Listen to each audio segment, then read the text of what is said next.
장성에 위치한 A 요양원에서 90대 어르신이 폭행을 당했다는 제보를 받았습니다. 피해자의 딸의 의견에 따르면 자신의 어머니가 요양보호사로부터 오른쪽 턱 밑과 엉덩이 밑쪽 등 몸의 여러 곳을 폭행을 당했다고 주장하는데요. 아, 네. 우리가 8일 날 갔어요. 그거를 동생하고 갔더니 막 팍팍 울으셔서 본 게 몸이 아주 구령이 가고 나서요. 이거도 그냥 시풀해갖고 그냥 그러고 붓고 이거도 이러고 집어 뜯어부르고 이거도 집어 뜯어부르고 이거도 그래 부르고 내가 우리 어머니 그 꼴을 보고는 내가 사지가 벌벌 떨려갖고요. 너무너무 억울해요. 이후 가족들은 어르신을 비요양시설로 옮겼는데요. 여기 보시면 비요양원에선 입소 절차를 밟기 위해 할머니 몸을 살펴본 결과 머리 등 가족이 보지 못한 타박상까지 발견. 뿐만 아니라 할머니의 진술까지 들을 수 있었다고 합니다. 어떻게 이런 일이 있었던 거죠? 발에서부터서 머리까지, 머리도 봤어요, 나중에는. 근데 멍이 한 달 지났다고 이렇게 표현하고 싶어요. 이렇게 연두색, 노란색 있죠? 옅은 노란색. 그리고 손 같은 경우는 타박상이 너무 심했고, 그리고 이렇게 뭐라 해야 될까? 얼굴 같은 데는 그냥 이렇게 휘벼가지고 찢어져 있었어요. 왜 때렸어요? 하고 하니까 내가 똥 싸서 똥 싼다고 때리고 오줌 싼다고 때리고 이렇게 하셨어요. 진짠가요? 게다가 요양원에 있는 다른 어르신들까지도 폭행을 당했다고 얘기했다는데요.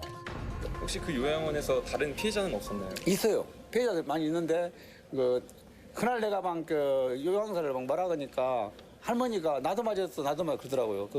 한 20명 분이 계셨거든요. 20명 정도. 할아버지도 막 뭔 말을 하려고 하는데 못 이겨버리더라고요. 요양사 다른 요양사가. 그러니까 제가 봤을 때는 분명히 다른 분들도 여럿 있다고 봐요. 이에 요양원 측에선 도리어 억울함을 토로했습니다. 습진 문제로 발생한 부분이고 노인들의 경우 피부가 약해서 생긴 일이라며 폭행은 절대 없었다고 주장하는데요. 본인들이 지금까지 이야기를 하고 우리가 또 그런 이의제기를 해서 경위서를 다 받고 하는 과정에서는 일체 그런 게 이제 없다고 보고를 받기 때문에 저는 직원들을 믿을 수밖에 없고 그것이 꼭 직원이 구타하고 폭행해서 난 몇인지는 아무도 모르잖아요. 그리고 어르신들의 피부를 보시면 알지만 굉장히 약해요. 기저귀 케어를 하거나 아니면은 체위 변경을 하거나 그럴 때 조그만 셀프부터도 멍이 드는 경우가 있고 옆에 침대에다가 좀 힘들면 이렇게 하면 부딪혀서 그럴 수도 있고 그렇죠. 그런가요? 나는 안 봤어요. 그런데 본인들이 그렇게 하지도 않고 우리는 계속 매일 아침마다 매주마다 주지를 시키기 때문에 안 한 걸로 저는 확신해요.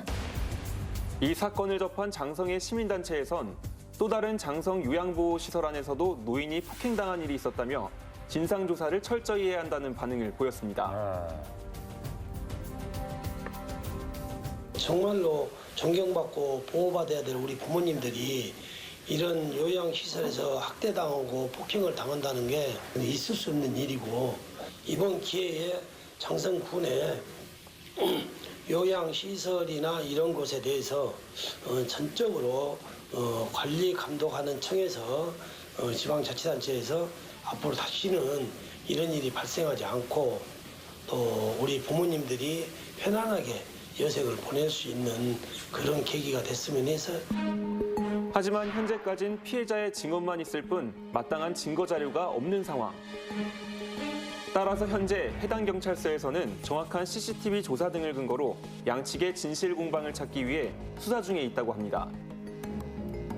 일단은 증거가 명확하게 좀 확보가 돼야 할 필요가 있고, 그다음에 진술, 그다음에 그 피해자가 지금 치매와 뇌졸중으로 지금 의사소통이 지금 가능할지 여부도 지금 오늘 오후에 확인할 예정이거든요.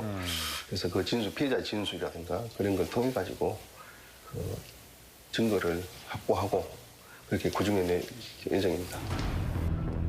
이러한 갈등은 전국적으로도 많이 발생하고 있습니다.